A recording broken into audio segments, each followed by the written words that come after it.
Stock selection में सबसे important चीज क्या है कि हम किन स्टॉक्स को अपनी वॉच लिस्ट में ऐड करें। तो इसके लिए इम्पोर्टेंट चीज क्या है कि हमें स्टॉक्स को सबसे पहले एक देखने का नजरिया आना चाहिए कि कौन सा स्टॉक किस लेवल पर काम कर रहा है। ठीक है। ओके। स्टॉक किसी भी स्टॉक को पहले हम देखेंगे तो लार्जर टाइम फ्रेम पे देखेंगे, कम से कम वीकली पे और उसके ऊपर मंथली पे। ठीक है। अब इसके लिए एक आसान सा तरीका, ठीक। सिंपल सा एक तरीका ये है कि हम जो वीकली टाइम फ्रेम का चार्ट लगाएंगे उसके ऊपर हम एक इंडिकेटर लगाएंगे, और वो इंडिकेटर हम लगाएंगे 40 का ईएमए या 40 का एसएमए। क्लियर है? 40 का ईएमए वो क्या होता है? मुझे तो 20 ईएमए और 200 ईएमए पता है। अब 40 ईएमए, 20 वो ईएमए, 100 ईएमए, ये सब जो है, जो 40 ईएमए है वो 40 दिन का एक्सपोनेंशियल मूविंग एवरेज है। ऐसे ही वो 20 वाला 20 डेज का एक्सपोनेंशियल मूविंग एवरेज था, और जो 100 वाला होता है वो 100 दिनों का एक्सपोनेंशियल मूविंग एवरेज होता है। ठीक है। ओके ओके, अब समझ में मूविंग आया। एवरेज को समझाने के लिए उस पर मैं अलग से एक पूरा वीडियो बनाऊंगा, क्लास करूंगा, और उस पर पूरा मूविंग एवरेज के बारे में समझाऊंगा कि एक्चुअल में जो मूविंग एवरेज होते हैं वो किस तरह से काम करते हैं। फिलहाल अभी हम स्टॉक सिलेक्शन के ऊपर कि किन स्टॉक्स को हम सिलेक्ट करके अपनी वॉच लिस्ट में ऐड करेंगे और कब उनको हम बाय करेंगे। ठीक है। ओके ठीक। तो अभी अभी एक स्टॉक मैंने ऐसे ही रैंडम ये खोल के रखा है, धनी सर्विसेज लिमिटेड का। अब इस स्टॉक्स को देखने से सिंपली क्या पता चल रहा है कि कोई स्टॉक था जो कि पहले कभी ऊपर से नीचे की तरफ गिरता हुआ आ रहा है।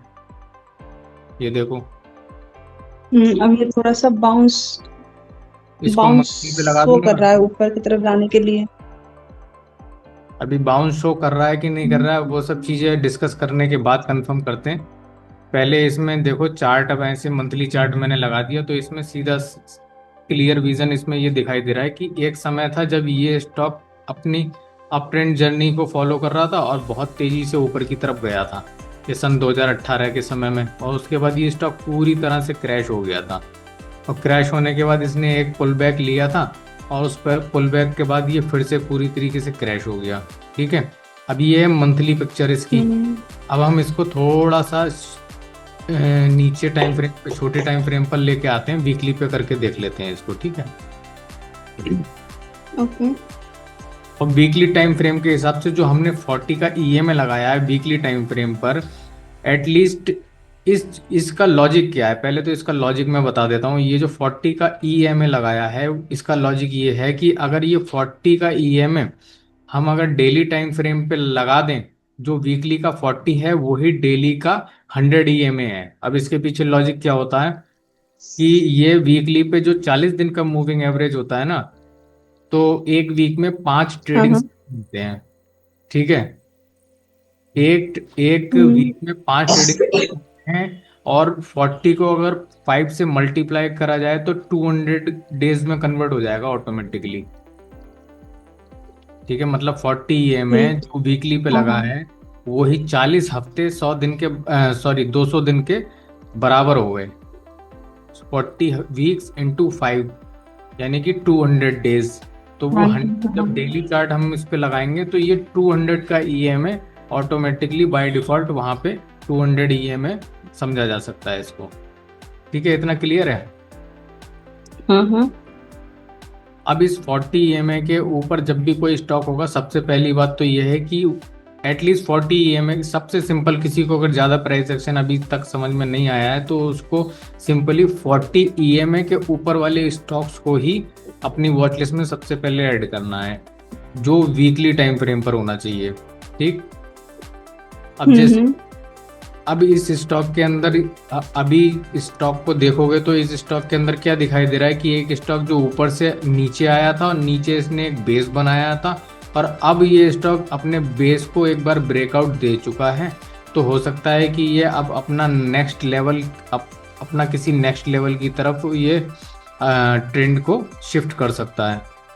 तो इसके अंदर हम लोग अगर ट्रेंड को सही समय पे पकड़ लें तो इसके अंदर मोमेंटम हम कैप्चर कर सकते हैं। ठीक, एक स्टॉक वो हो गया जो एक बॉटम से अपसाइड की तरफ शिफ्ट हो रहा है, उसको हम कहेंगे reversal stock, trend reversal stock. तो इसने एक रिवर्सल वाला ब्रेकआउट दिया है, इसीलिए इसको हम अपनी वॉच लिस्ट में रख सकते हैं। एक इस टाइप का स्टॉक हो गया। अभी रैंडम में दूसरा कोई स्टॉक ले लेता हूँ, फिर उसके ऊपर देखते हैं कि और स्टॉक किस किस तरीके से पैटर्न बनाते हैं। ठीक है, ये क्लियर है ना? हाँ हाँ, ये क्लियर है। अब जैसे एक स्टॉक ये सामने आ गया अपने साउथ इंडियन बैंक का। ठीक है, अब साउथ इंडियन बैंक के अंदर ये जो 40 का जो ईएमए चल रहा है ना, इसके ऊपर स्टॉक यहाँ तक तो इसके ऊपर था, फिर ये नीचे आ गया था और यहाँ एक बेस बनाया था इसने। ये बेस हमें डेली टाइम फ्रेम पर दिखाई देगा, क्योंकि वीकली पे ये कम समय का है, तो इसलिए ये बहुत लंबा बेस नहीं है, ये डेली टाइम फ्रेम के हिसाब से थोड़ा लंबा बेस है।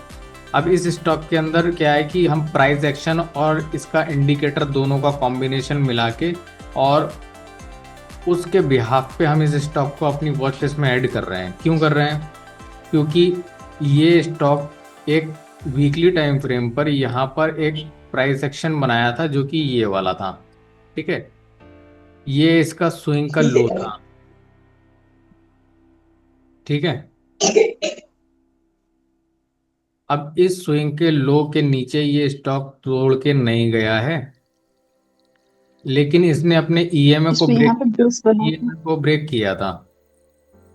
इसने अपने ईएमए को ब्रेक तो किया था, लेकिन जो इसका लास्ट वाला स्विंग का लो है ना, उसको ब्रेक नहीं किया था। तो ऐसी कंडीशन में क्या होता है, ये दोबारा से अपने ट्रेंड को कंटिन्यू कर लेता है कुछ समय तक पॉज लेने के बाद।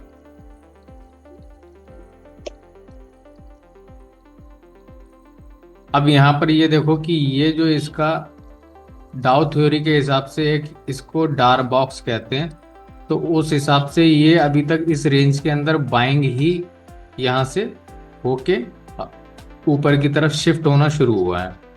ठीक है, जो स्टॉक अब इसके अंदर दो तरीके की कंडीशंस इसमें हमें हमें मिलेंगी।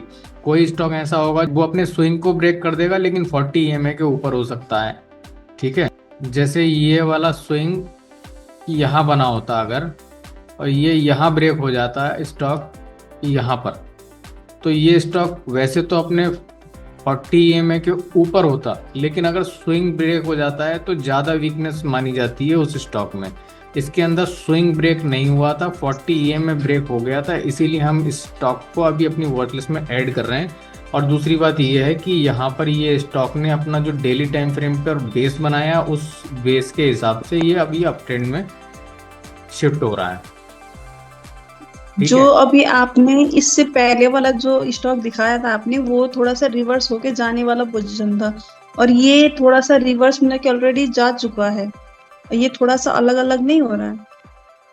अब मैं वही बता रहा हूँ कि धनी का जो स्टॉक है वो इस लेवल पर है, ये बॉटम पे है, हाँ। धनी वाला ये तो अभी टॉप पर है, धनी वाला यहाँ पर था। जैसे इसका ये ब्रेकआउट हुआ है ना, ये वाला, ये हाँ यहाँ से जी। इसने ब्रेक किया है और इसके नीचे यहाँ पर रिटेस्ट करा है इसने इस लेवल को। धनी की सिचुएशन अभी इस तरह की हम्म। है कुछ, कि धनी अपने बॉटम वाले एरिया से रिवर्सल कर रहा है।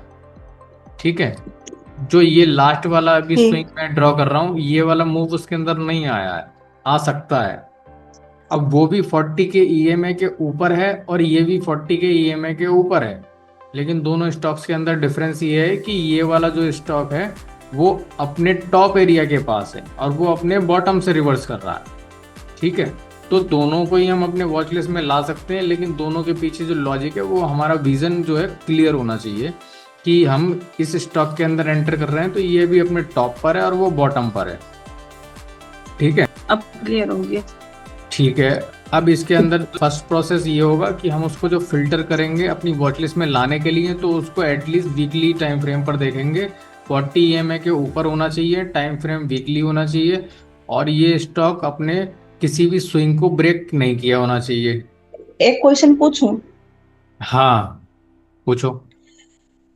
हमें स्टॉक कैसे, कहाँ से मिलेंगे, कि कौन सा स्टॉक, स्टॉक को हाँ, ये ढूंढेंगे कैसे? अगर न्यू कॉमर है तो उसे स्टॉक के बारे में कैसे पता चलेगा?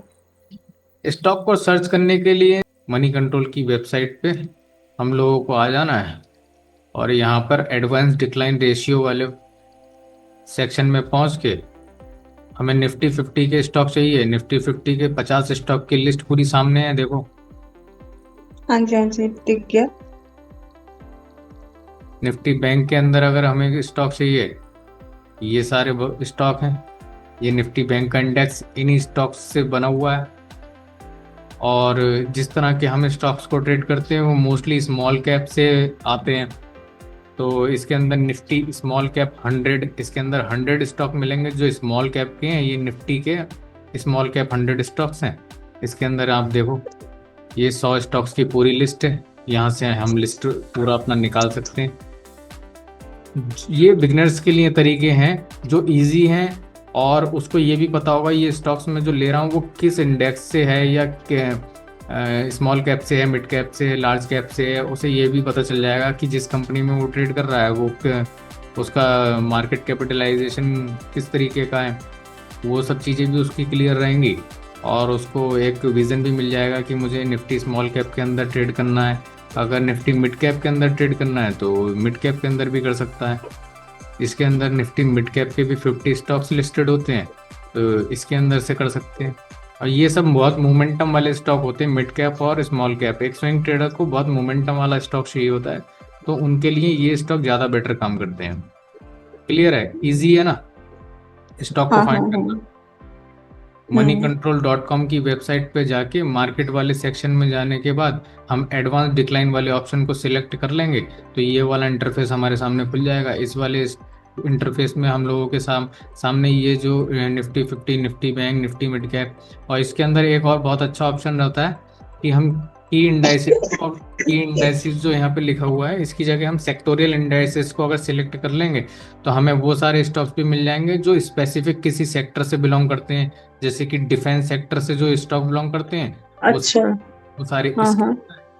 निफ्टी ऑटो के अंदर जो सारे स्टॉक लिस्टेड होते हैं, मतलब जो ऑटोज कंपनियां हैं जैसे कि 2 व्हीलर की, 4 व्हीलर की, या ऑटो एंसिलरीज जो पार्ट बनाती हैं, स्पेयर पार्ट्स बनाती हैं ऑटोज के, उन वो सारी स्टॉक्स यहाँ पे मिल जाएंगे। ठीक है।